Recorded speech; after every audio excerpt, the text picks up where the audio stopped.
All right. Good morning. Good morning. Good morning. How's everybody doing? Sorry about this morning, folks. I was pretty tired.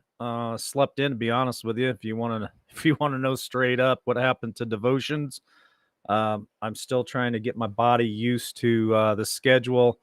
So I slept in this morning, but I couldn't miss headline news with you guys. So I'm here, and we'll get right to it. Um, I'm glad you're all here. All right. I think there's a lot to talk about in the headline hits. To be honest with you, just more of the administration pushing more talk about canceling Christmas, more restrictions. You name it, it's in the news. A lot of stuff going on. So I found this very interesting this morning when I read this. Gloomy, unappreciative Joe Biden staffers eyeing the exits. So I read this article, and the staffers are complaining, and a lot of them are getting ready to hit the door running at the end of the year. They're quitting. They're stating things like the morale is super low. There's a higher than usual turnover in 2022. So the start of the year, there's already staffers getting ready to quit. They said that Biden has failed to rally the troops with the team building and coordination. So they're even having happy hour dinners at night, and there's a sense of disconnect. There's no real feeling of team, and they're not happy. They're definitely not happy. And then you go to Hills Up, her staffers, and they're saying that Vice President Kamala Hills Up Harris aides are in a panic, stating, and this is their quote, stating she is effing up and perhaps shouldn't be an heir apparent to the 2024 election. So as the first presidential 4 years winds down in 2023, and they started out on the campaign trail, campaigning for 2024. Her staffers are even saying that they don't even want her part of that ticket. If okay, calm down. If Biden was to make it that far, that long, and if he was to run in 2024, they don't even want her on the ticket. So that's the news. I'm just bringing it to you. You take it for what it's worth. Um, so Biden also did an interview yesterday on ABC News, and he's made some statements here that I think it's important for us to look at and pay attention to. And this is in his own words. It will be weeks to a month before hospitals will get the PFIZER sickness pill. Remember that yesterday on the podcast with John E, we were talking about some of these new these three companies that are out there pushing the vacations. They're the ones that are manufacturing the poison serums. They're now coming up with a pill form of that. And what does that all entail? I have no idea. Have they have they even had trials on it yet, or are they going to just form this pill and just start putting it out to the general public? Wake up! Wake up! What in the hell is going on? So in this interview that he did with ABC, he makes some really. I want you to listen to one of these quotes that he makes, and just let it sink in for a minute. So he just makes this statement. The question was asked to President Biden, when are these pills going to be available to the hospitals? Because I guess hospitals are already taking patients. They're already promising these pills to them.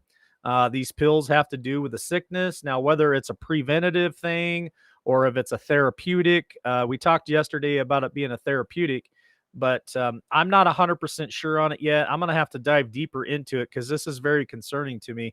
And what are these pills all about? But they're asked, when can we expect this? And these are his answers. weeks to a month to get the company of the sickness pill to the hospitals, but it won't be enough to get to all the hospitals. So he makes the comment that it's not even going to be enough. And then the host, David, do you have any idea how quick the American people will actually see these pills? How soon are we going to be able to get them to the hospitals and ready to see patients? And his answer, and this is quote, okay? So when I read it and it sounds a little wonky, it's Biden speaking. Uh, the answer is I think it will be a matter of a week, 2 weeks, to a month to get the pills, but it won't be enough to get to all the hospitals. We've ordered a lot more of those pills. We're going to have to order millions of those pills. Quote. Um, yeah, you can't make this stuff up. It's almost unintelligible to even. I feel like every time I do a report on Biden, I get dumber, to be honest with you. This guy, he is.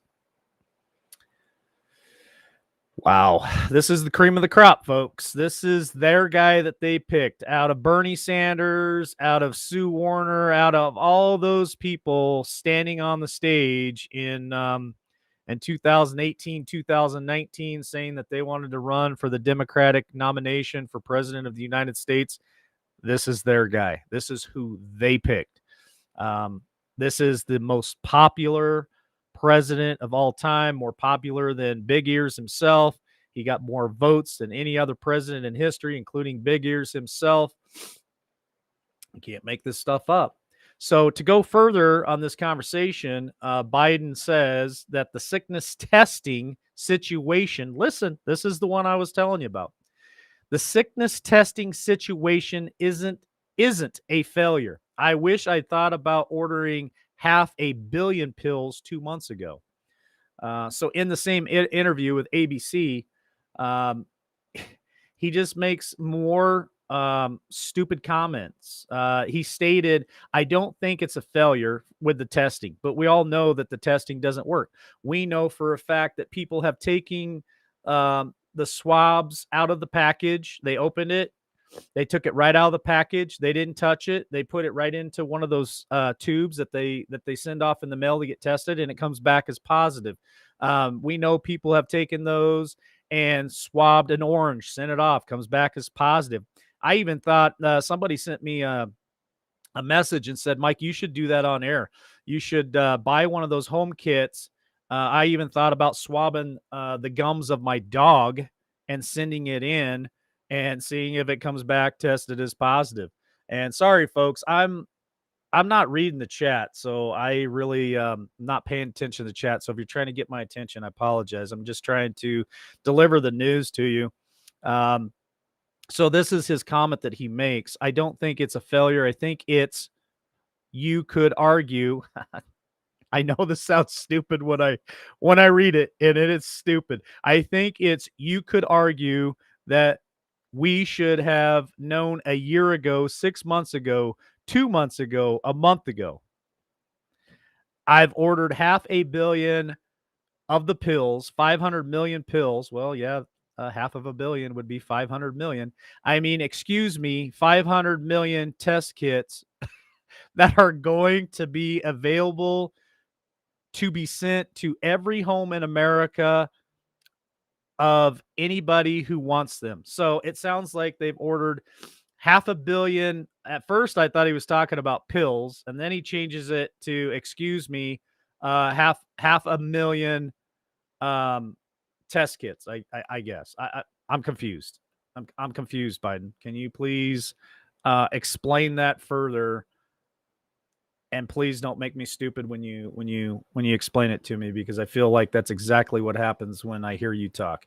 Okay, so in this next article, to just stay on this topic, CNN's top medical analysis, she makes a comment that Biden should go further to restrict the activity of the unvacationed.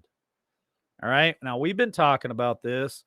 Do I think that it's going to really happen? Do I think that they have the capability of shutting America down again? Do they have the capability of coming after the purebloods, the people that will not accept the vacation and make our lives harder?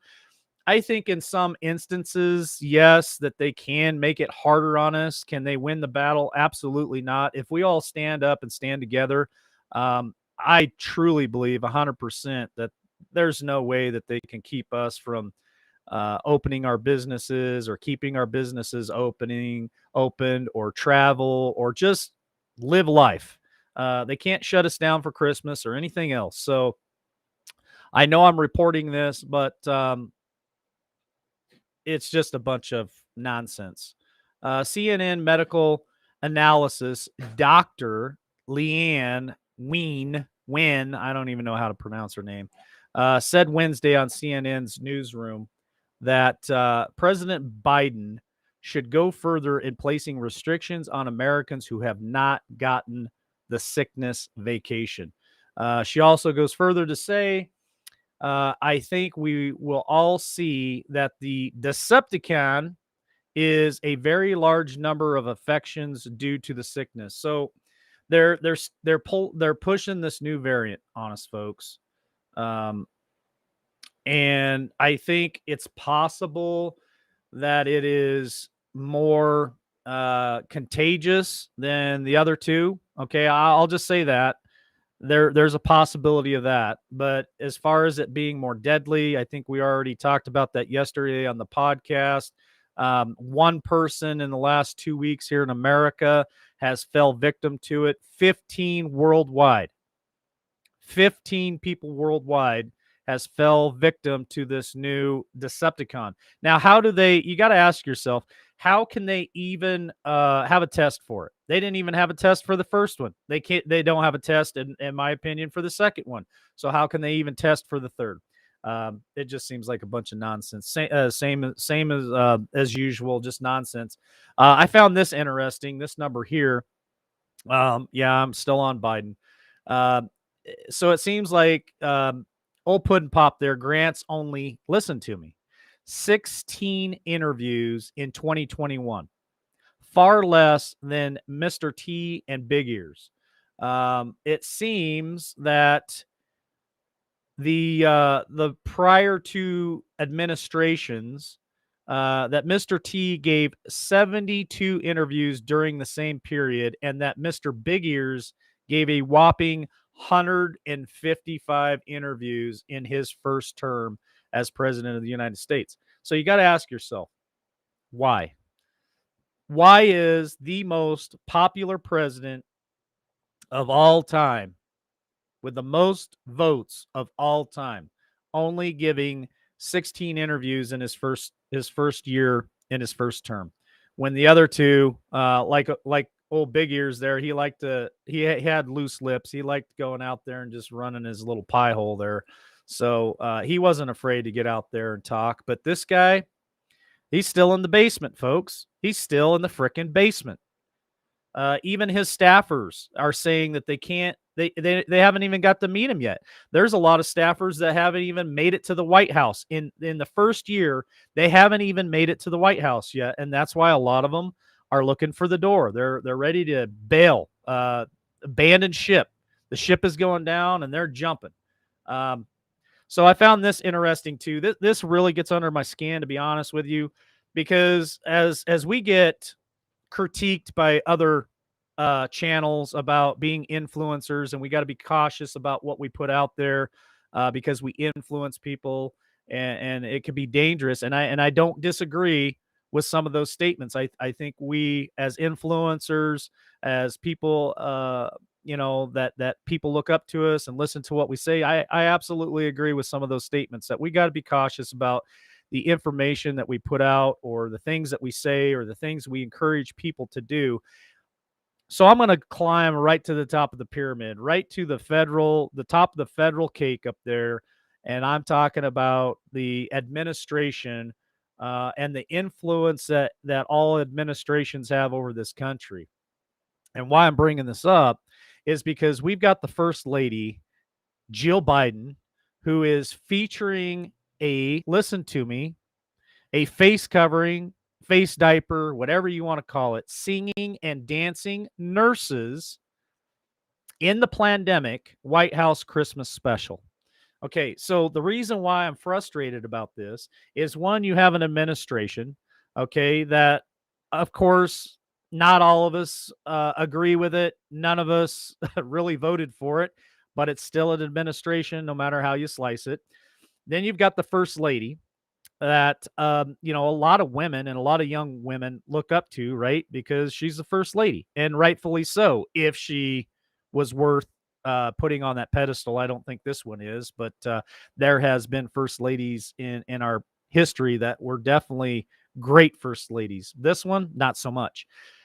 Then you've got the medical field, nurses, and how many young ladies out there, your children, your grandchildren, who look up to nurses, and they're going to do a Christmas special where they dance and wear face diapers.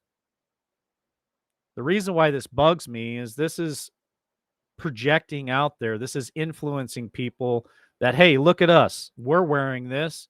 We're still wearing this 2 years later. I hate it. All right. That's all I'm going to say. I hate it. I disagree with it 100%. Jim Jordan puts out this statement that extending mandates because Fauci doesn't want to give up his power. Let that sink in for a minute. We've talked about it lots of times.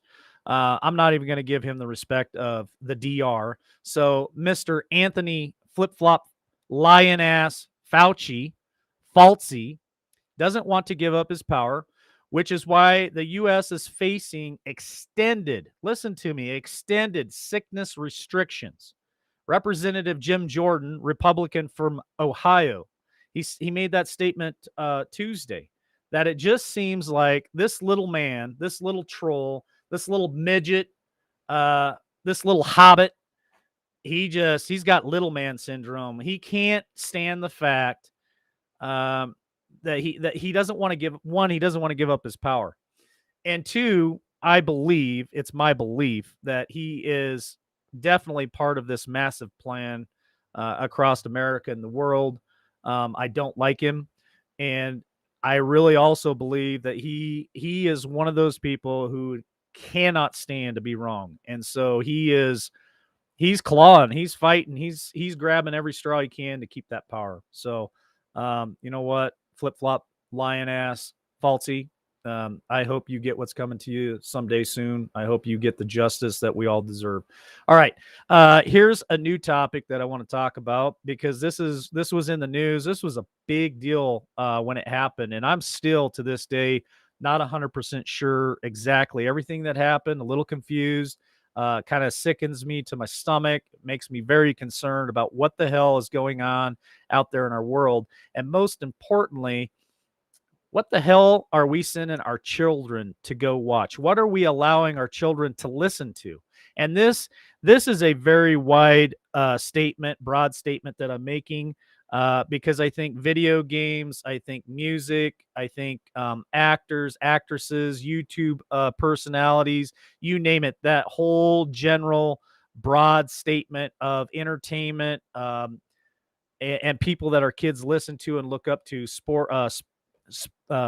athletes, is very concerning to me.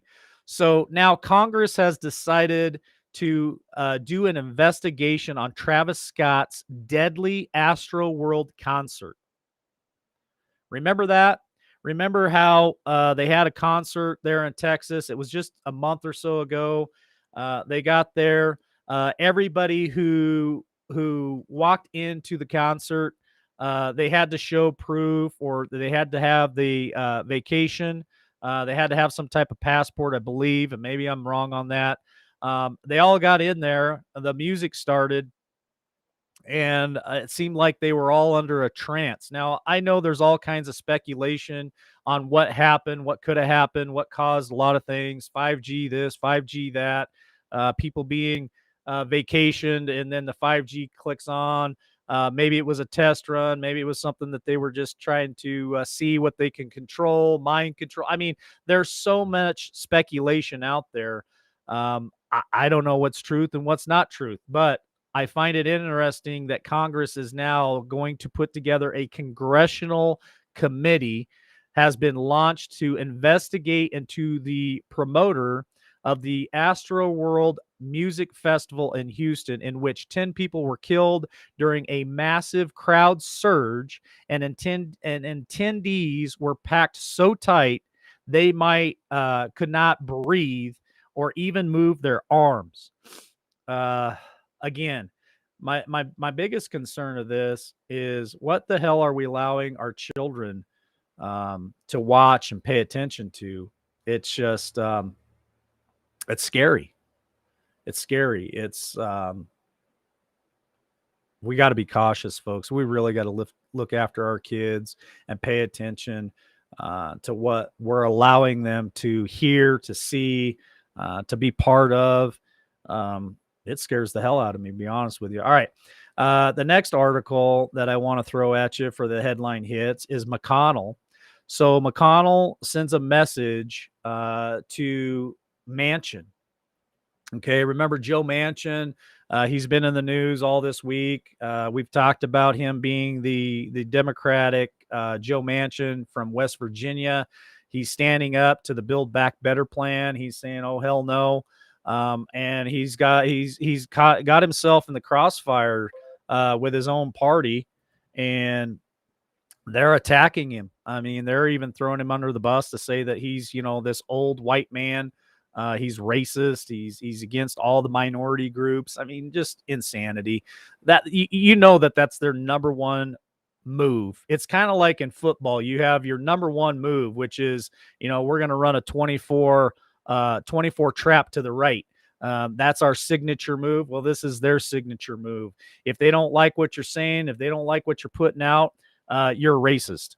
Okay. So Mitch McConnell, old turtle man from Kentucky, I can't stand this guy. He looks just like a turtle. I want to slap that turtle look right off his face.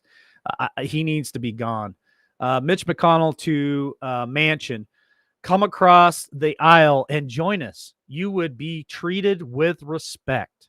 So Senator Majority Leader Mitch McConnell, Republican from Kentucky, said to Senator Joe Manchin, Democrat from West Virginia, would be best served by joining the Republican Party during an appearance on FNC's America Reports on Wednesday. Now, I know Manchin has talked about maybe even becoming an independent. I still don't know enough about this Joe Manchin, if he's worth even giving him any type of credit, but he seems to be all over the news right now. So West Virginia, look out. All right. There is a January. I'm going to go back to Jim Jordan real quick here. We're rolling up on 25 minutes. I'm going to get out of here. January 6th committee wants to integrate Jim Jordan after rejecting him as a member. So he really went to bat on this whole January 6th thing, and it seems like they didn't like what he was saying, so they kind of booted him out. Now they want to integrate him. The United States House Select Committee on the January 6th attack wrote Wednesday to Republican Jim Jordan of Ohio, asking him to testify about phone calls with the then president, Mr. T, after rejecting him as a member on the committee. So they're forming their game plan, folks, to where here they go. They're going to go after T. They really want to go after him and try to make it look like it was him that orchestrated this whole damn thing. And we know that's not true. And I'm going to tell you right now, I'm fired the hell up. I saw the number one podcast on Podbean yesterday. Yeah, I'm kind of going off a subject, but I'll come back for just a minute. There's a number one podcast on Podbean yesterday. It's called what the hell is it called? Shit, I don't remember. Anyway, long story short, It's promoted by MSNBC. Okay, that's really all I need to say. I don't even need to give you the title of the podcast because you know where I'm going with this. Um, American Radical. That's what it's called. American Radical. And so this is an MSNBC podcast. It's number one on Podbean right now. And I thought, you know what? I already know what it's about. The cover page has, the Trump flags. It's about, January. And so I wanted to listen to it. I wanted to see what they were saying out there. So I clicked on it. I got 4 minutes and 43 seconds into it. And I was so pissed. I said, I got to shut this off. And I didn't want to come on YouTube emotional and put my opinion out. I didn't want to do any of that because God told me this. He says, listen, you've got to set the record straight. So what I'm going to do on Podbean is I'm going to create a mini series, and I'm going to take these guys, the American Radicals podcast, and I'm going to break that shit down. And I'm going to bring audio, I'm going to bring some video, whatever I got to do to prove their points wrong, because they are twisting that shit and going after Trump and saying that he's the one that masterminded this whole plan. And every bit of what they put out is a lie. And I got 4 minutes and 43 seconds into that, and I was beside myself because I couldn't stand it any longer. So anyway, here is the last article that I'll hit today, and then I'm going to bounce out of here. So thank you all for joining me. I really appreciate it. And I got a couple of updates for you too at the end here. So drugs, guns, migrants found in Texas stash house near border. Listen to me. Drugs, guns, you name it. Migrants were all found in this stash house. And when I mean drugs, I mean there's a stack of it.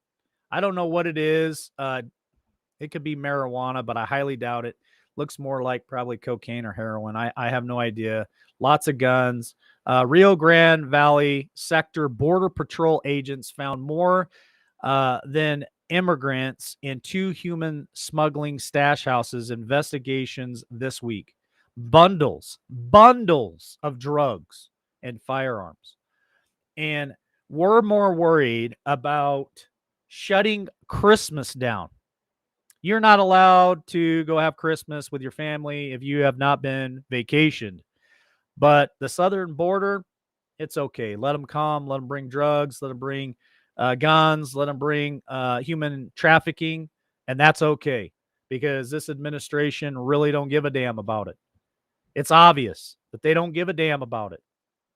But yet we're worried about restricting Americans from their jobs, from their families, from Christmas, you name it. We want to restrict them. But open that damn border up and just let them come. I reported yesterday 1.92 million. And like Shane said last night on the show, that's just what we know about. That's just the numbers that we're aware of. So what is the true number of the people coming across the border? We've had Frank Lopez Jr. on the show before. We've had him report, and it's ugly. It's ugly what's going on our southern border. And this administration don't give a damn. All right, folks. That's it for the headline hits today. Thanks for joining us. So tonight is ladies' night. Don't miss out. Tammy Nation and Mary Kay. It's going to be a great show. We're going to do a coin giveaway tonight. So don't miss that. Should be about every 20 minutes throughout the show. And then after the show, I'm going to do a Afterglow with Jeff B over on Podbean. So if you haven't signed up for Podbean yet, go to your app store on your phone or device, download Podbean, and then go to your search bar and look up LWN podcast. We'll be on tonight sometime after the ladies night. So and he's got a few things that he'd like to talk about. I think it'll be a good show. Of course, tomorrow is Christmas Eve. So Tammy and I are going to do a special Christmas Eve with you guys. It'll be short. It'll be sweet. It'll be really chill and relaxed. And then, of course, we're taking Christmas off, and we'll be back next week, Monday, Wednesday, and Friday for Podbean, Tuesday, Wednesday, Thursday, Friday, Saturday for YouTube. And then, of course, tomorrow I'll have devotions. Sorry, I was tired today. I couldn't get out of the sack. So tomorrow morning we'll have devotions again, and we'll tell the story of Christmas and pray. So don't miss that. Love you all. Have a great day, and we'll see you back here later this evening, 8 Eastern, 7 Central, 6 Mountain Time. Love you all.